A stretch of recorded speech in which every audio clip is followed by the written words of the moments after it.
हालांकि राज्य सरकार ने बंगाल में 2 दिन का संपूर्ण लॉकडाउन का घोषणा कर दिए हैं, वहीं आज से आसनसोल और उसके आसपास के अंचलों में असर देखने को मिला है। आसनसोल नॉर्थ थाना अंतर्गत रिलायंस मार्केट, कल्याणपुर मार्केट, धतका मंगूसा मोड़ बाजार, सफी मोड़, कल्ला बाजार, गिरमिट बाजार, पुराना स्टेशन बाजार, राजपथ मोड़ बाजार, कसाई मोहल्ला बाजार, ओके रोड समेत सभी दुकानें 8 बजे से खुलेंगी और दोपहर के 1 बजे तक बंद कर दी जाएंगी।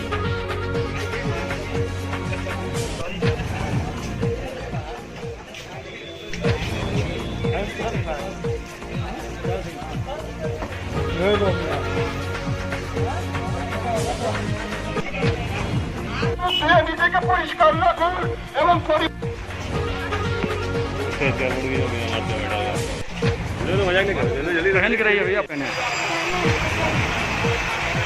मुझे डर नहीं है,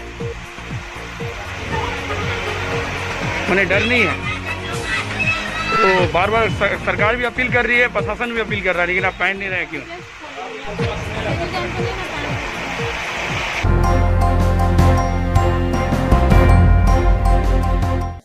फीस को लेकर निजी स्कूलों एवं अभिभावकों के बीच विवाद थमने का नाम ही नहीं ले रही है।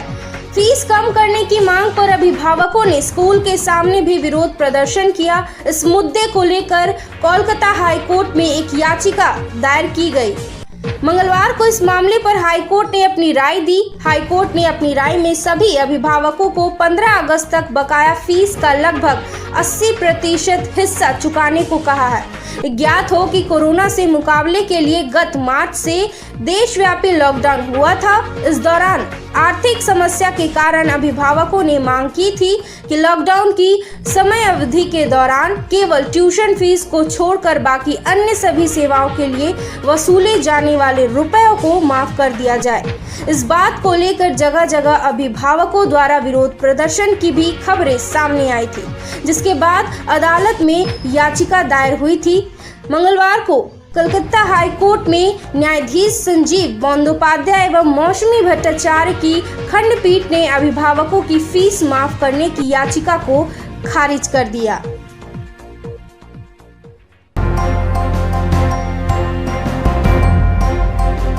और बढ़ाने पर स्वास्थ्य विभाग जोर देगी। इसकी वजह है कि अभी कोरोना वायरस के जो मामले सामने आ रहे हैं वह टेस्टिंग के बाद टेस्टिंग को नहीं पकड़ पा रहे हैं।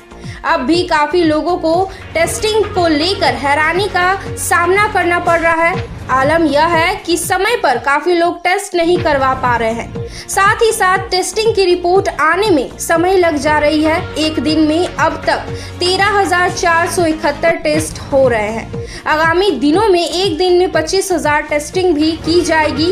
राज्य में 19 जून को एक दिन में 10,000 टेस्ट हुए थे। इसके बाद कोरोना से वायरस के नए मामले में भी वृद्धि जारी है।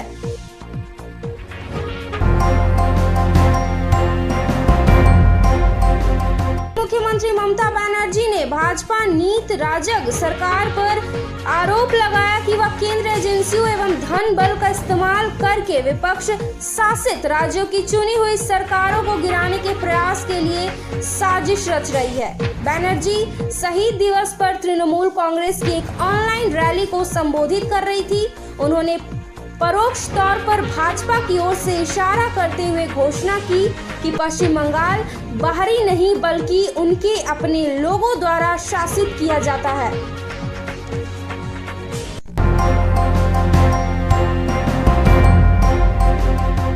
पश्चिम बंगाल में भारतीय जनता पार्टी के प्रदेश अध्यक्ष दिलीप घोष ने कहा कि ममता बनर्जी को बीजेपी से डर लगता है।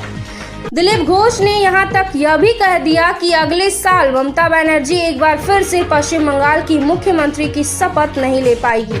अगले साल पश्चिम बंगाल में विधानसभा चुनाव होना है और दिलीप घोष का यह बयान एक तरह से ममता बनर्जी को विधानसभा चुनाव के लिए सीधी चुनौती के तौर पर देखा जा रहा है। दिलीप घोष ने यहां तक कहा कि ममता बनर्जी दूसरी पार्टी के नेताओं से अपील कर रही है कि वे उनकी पार्टी तृणमूल कांग्रेस में शामिल हो, लेकिन कोई भी उनकी पार्टी में शामिल नहीं हो रहा है। दिलीप घोष ने कहा कि ममता बनर्जी ने जो भाषण दिया है उस भाषण के 95% हिस्से में सिर्फ भारतीय जनता पार्टी का जिक्र किया गया है, जिसका मतलब है कि ममता बनर्जी भारतीय जनता पार्टी से डर गई हैं।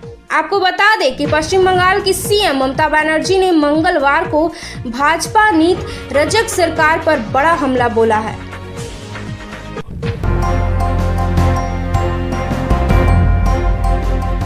कोरोना वायरस के बढ़ते संक्रमण को देखते हुए राज्य सरकार ने बड़ा फैसला लिया है, जिसके तहत अगले सप्ताह 3 दिन राज्य में पूर्ण लॉकडाउन और उसके बाद हर सप्ताह 2 दिन पूर्ण लॉकडाउन किया जाएगा।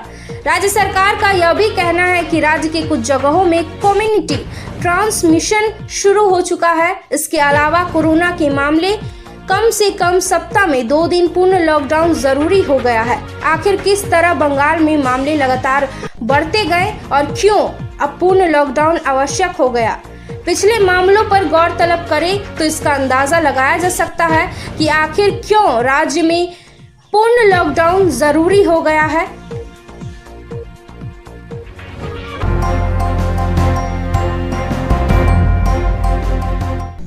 भाजपा देश की अब तक की तोड़फोड़ करने वाली सबसे बड़ी पार्टी बनर्जी ने आरोप लगाया कि केंद्र ने बंगाल को संसाधनों से वंचित किया है और कहा कि जनता राज्य के साथ किए गए अन्याय के लिए उसे उचित जवाब देगी।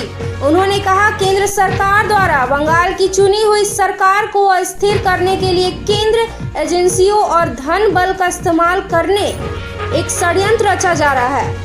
भाजपा देश की अब तक की तोड़फोड़ करने वाली सबसे बड़ी पार्टी है। उन्होंने कहा जब देश कोविड-19 महामारी से लड़ने में व्यस्त है, भाजपा मध्य प्रदेश के बाद राजस्थान और पश्चिम बंगाल की चुनी हुई सरकारों को अस्थिर करने में व्यस्त है।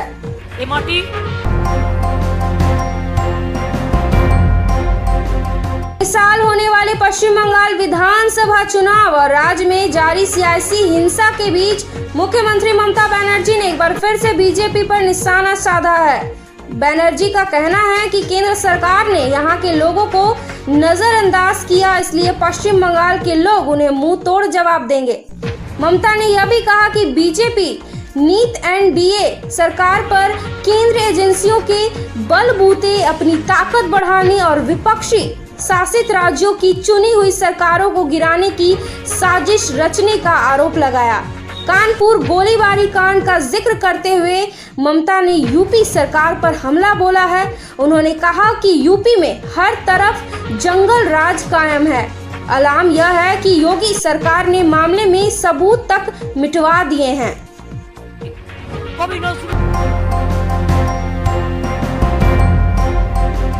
भाजपा देश की अब तक की तोड़फोड़ करने वाली सबसे बड़ी पार्टी बनर्जी ने आरोप लगाया कि केंद्र ने बंगाल को संसाधनों से वंचित किया है और कहा कि जनता राज्य के साथ किए गए अन्याय के लिए उसे उचित जवाब देगी। उन्होंने कहा केंद्र सरकार द्वारा बंगाल की चुनी हुई सरकार को अस्थिर करने के लिए केंद्र एजेंसियों और धन बल का इस्तेमाल करने एक षड्यंत्र रचा जा रहा है। भाजपा देश की अब तक की तोड़फोड़ करने वाली सबसे बड़ी पार्टी है। उन्होंने कहा जब देश कोविड-19 महामारी से लड़ने में व्यस्त है, भाजपा मध्य प्रदेश के बाद राजस्थान और पश्चिम बंगाल की चुनी हुई सरकारों को अस्थिर करने में व्यस्त है।